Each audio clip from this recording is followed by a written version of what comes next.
So much tension's built up. Ugh. The mornings are still blessings. Just gotta release. Ugh. Stretch. Scream. 5, 6, 7, 8, 9, 10. No more wasting time. Hello. It's cold, but I get the heat. No more wasting time. A lot of people say they can handle it, but for me, I knew I couldn't handle it.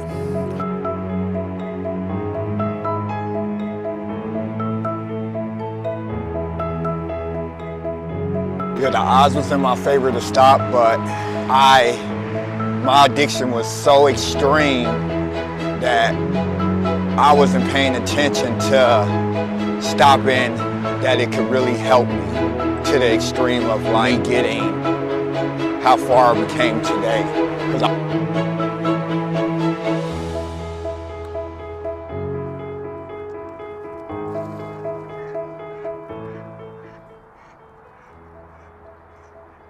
And we are back to DTG TV, and we are on chapter 2 with One Doesn't Hurt of Wasted Times. Thank you guys for the support so far. I really appreciate it. I'm out here early on this Saturday morning because I don't like to break my promises. I told y'all I was going to try to finish through this book, but on live in effect. I'm not live like I'd be on Facebook, but you know what I mean, uploading on a consistent basis. If you don't know who I am, I go by the name Dutch DeGenero, aka Matthew Demetrius Sims on other platforms. The show went great last night. My friend Jason killed it like he always do. The story behind Jason, we was incarcerated a long time ago, and the way that he's operating here on the streets, he was doing it in the Stillwater, Faribault. Yeah, it was Stillwater. He was doing that type of music and leadership for over 15 years. And even before he went in, and he made a change and made a passion to make music for his living. And I'm good. But that boy, he's quiet, but he's super, super good, man. And he's sober. Don't get it messed up. He's doing sober by choice too, and he doesn't smoke or nothing. That's super inspirational to me. Every morning when I wake up, it's a chance to go outside and get it. All you got to do is pick up the camera and record, get something going. It's a beautiful day. I know it's cold, but you create your own heat, like I was saying earlier.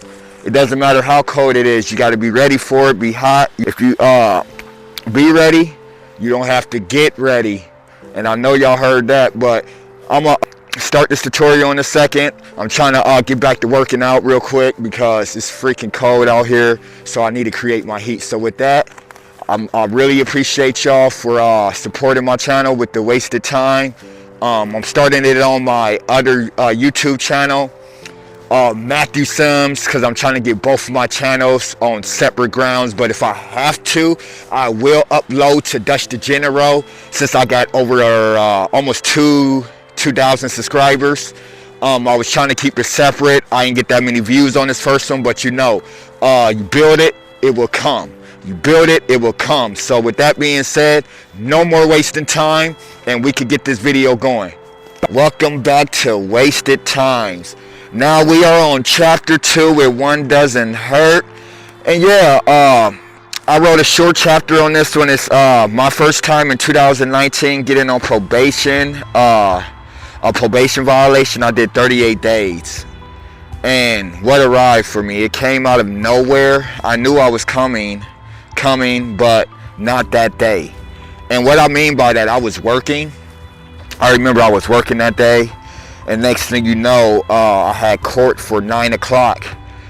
And in 2019, I really ain't think I had a problem at all. I really wasn't getting the DTs yet, the limb tremors. I wasn't getting no sign of like, it ain't a risk for me yet for my body, or it's not a risk for losing friends. You know, in my mind, I just thinking I had the normal problem like everybody else. So I ended up going there thinking I was going to go to work right after, and I ended up doing 38 days. And what arrived for me, it came out of nowhere, like I was saying. Uh, I was at Washington County. I was booked in at the Washington County Jail, and I started my time. I was so determined to do good and better, but when I came home, I was recognizing and noticing I needed help with my drinking addiction. Do y'all hear me there? So that was like one of my first signs. What I said, I've been working on this for a couple years, 19, 20, 21, 22, 23, 24. Yeah, so, almost 5 years. So, I knew I had a problem. I started noticing. So that's why I even start writing this book. I've been noticing over time that I needed help with my drinking addiction. So the thing was, I wasn't truthful to myself. I put my addictive thinking in the ways before my sobriety. After a month and 8 days, I was released. Yeah, I was happy. I was happy. My woman was happy. She came and got me. Shout out Panda. With open arms, you know. When people see you trying to change, it seems like you have a lot of open arms and people who's going to be there for you. And you can't let them take them people for granted, you know. And I felt like I was letting a lot of people down back in that time, man. I was letting a lot of people down. Because I was just singing that song like everybody else. Oh, I want to stop. I might start tomorrow and stuff like that.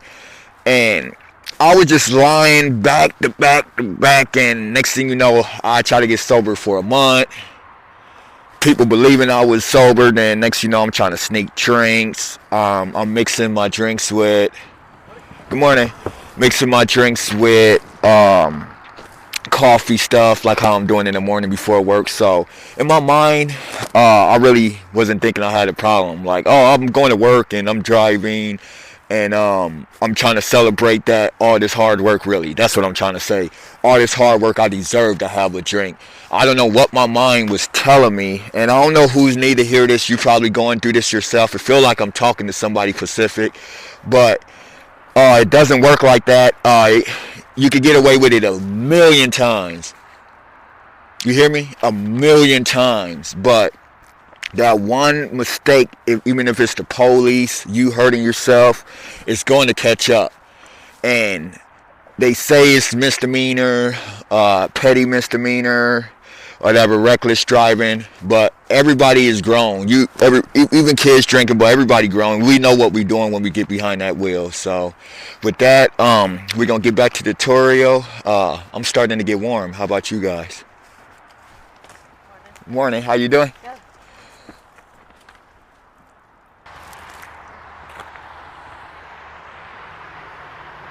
Like I was saying, how many people going to keep drinking and driving? What's going to happen today is Saturday. And thank you guys, man, for all the love too, man. I wanted to make another better point. I came by a highway so y'all can know what I mean more specific by how one doesn't hurt for me. I got very, very lucky that I never hit nobody. I got very, very lucky that I ain't hit nobody, man. And I did probably crash, lost cars, lost friends. So when I say if I hit somebody, I hit somebody's heart. I hit home on people, but I'm glad I ain't hit nobody like one of these cars that's going by. So now to this day, that's why I take sobriety to the way that I do. Let's get back to it, to the book. Yeah, my woman was happy. She came and got me with open arms. I think that's where we was. Things was going so good. I got back working. I started building a healthy relationship with everybody around me. I was blind to the fact of my addiction still. I think Panda, she kept telling me that I need to get treatment, I need to follow the program, or they can lock me up again. I said it on the previous one that I went through this before in 2019 or something. If you follow me, you know what I'm talking about. And this is what I was meaning. I was in this situation before. And I was blinded to the fact of my addiction. A couple weeks home, my girl wanted to go with her friends to a bar I was kicked out of. Oh my God, I want to tell you how many times. People say they be wild. Me, I was super wild. I get kicked out of almost every bar I go to by like just thinking I'm doing me. I would not, if they say wear your hat forward, I would wear it backwards. I would always try to break minor things like Hog's Breath. They not allow you to wear your chain out. I would always sneak my chain out and stuff. So they stopped letting me come there. And I was hurt. I was kicked out of Hog's Breath. If anybody know Hog's Breath, you know.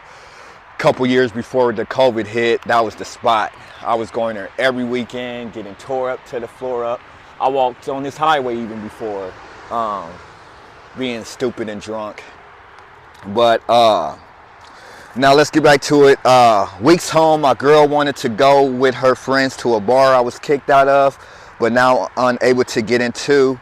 But I was able to get back into it. I was geeked. I was super geeked.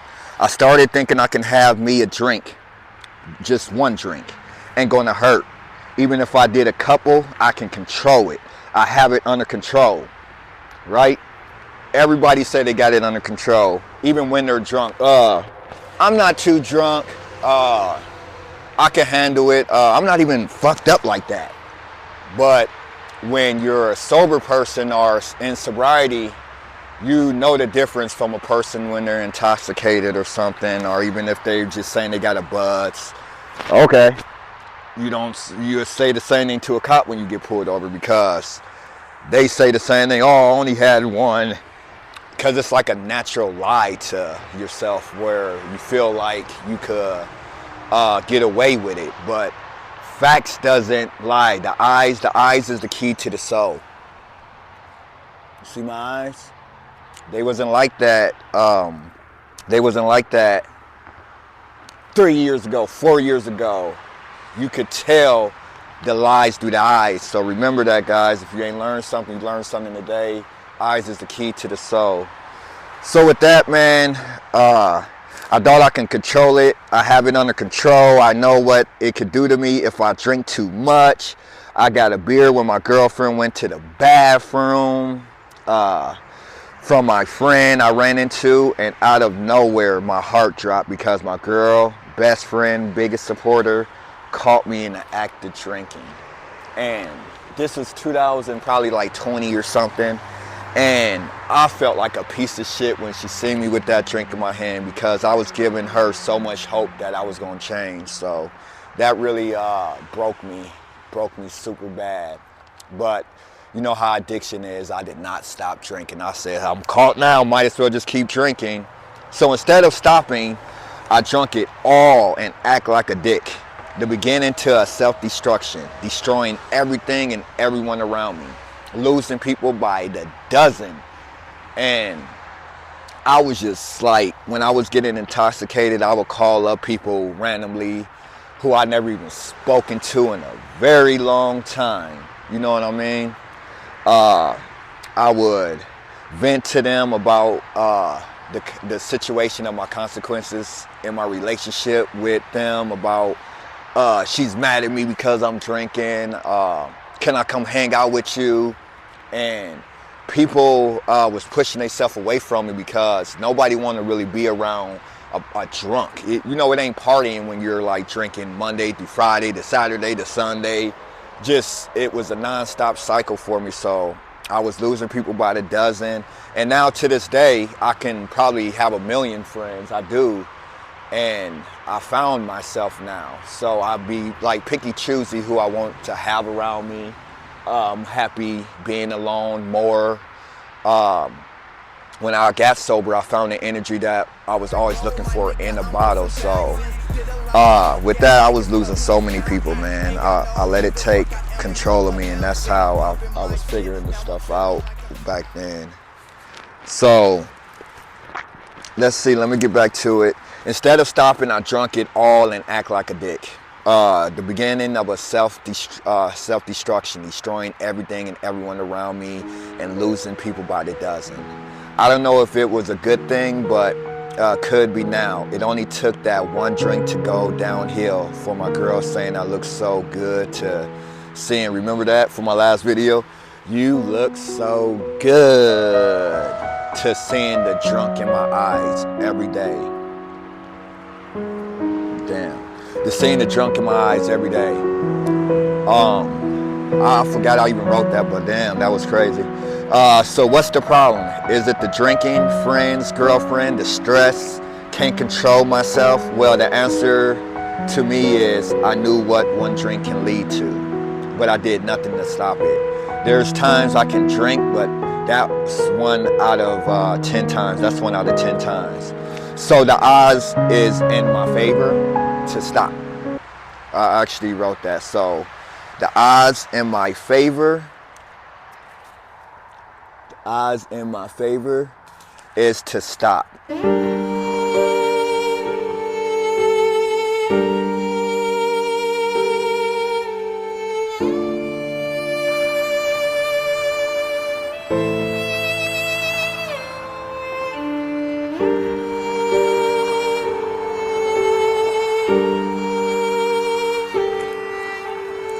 Let's go, guys. Welcome back to Wasted Times. Now, we're almost done with this story, guys. With One Doesn't Hurt. I hope y'all understand it now a little bit better. I'm pretty warm now. My body's feeling better. It was pretty chilly. But you gotta get used to it. You gotta get used to being, used to change. Used to being sober. Being lonely, losing people in your past. Because like I was telling y'all in the last video, it's going to cost you your old life to gain the new one. So with that, let's get back to it. Drunk in the eyes, I can drink, but that's 1 out of 10. So the odds was in my favor to stop. Everyone loved me more when I'm not drinking. I should have took actions and been going to the meetings to find a sponsor. And this is, like I was saying yesterday, or on my last journey, my chapter 1 journey, that you could go get a sponsor, you could go get somebody like me, because I feel like I'm talking to somebody. One of you guys out there understands about this addiction. But you could go to meetings. There's so many YouTubes with people who's taking the journey to being sober also. So there's many sponsors out there, many Facebook groups, many YouTube groups for people in the same passion as I have for this sobriety. This 2 years feel like a decade. To me, it comes naturally now. I hate the smell of alcohol. Sometimes I hate the taste of some like sparkling water, things like that give me a feeling of my past, that when I was addicted to drinking. So even certain places I don't like to be around because I had so many bad things that happened that I was spiraling from. But let's get back to it. I knew the odds would be in my favor to stop. Everyone loved me more when I'm not drinking. I should have took actions and been going to meetings to find a sponsor, so I could have called and told him about my cravings that was building for a drink that would turn into a destruction that's going to never end. That's in the long run. But back sober again, ready to say one chance to give it a shot, sober, instead of taking that one drink that can bring my world back upside down. And I'm tired of the trouble, the lying, losing the trust, smelling. That's the biggest thing. When you're drunk, you don't even notice the odor that you smell like a bar. I ran across it a couple times. I don't want to say nothing bad with friends, but I ran across it a couple times. Let's stop right here. I wanted y'all to see this real quick. They out here getting it. They out here having fun. And thank you guys for tuning in. The video's almost over. Hope y'all have a blessed day. And again, it's called Wasted Times. And that last chapter we just did was called One Doesn't Hurt. And hopefully I can change one person's life. And if you need anything, need to speak to someone, so I'm easy to be reached at. I said my name over 100 times. I'm known on Facebook as Matthew Demetrius Sims. YouTube, I got 2 of them. The other one's DTG, Dutch DeGenero, and the other one is my name, Matthew Sims. And I want y'all guys to help me build it from the ground up again. And so we can start a community of people who want change. And for my next one, for my next episode is going to be Drunk Driving, Chapter 3. Love y'all. Peace, love, and support. I hope y'all got inspired.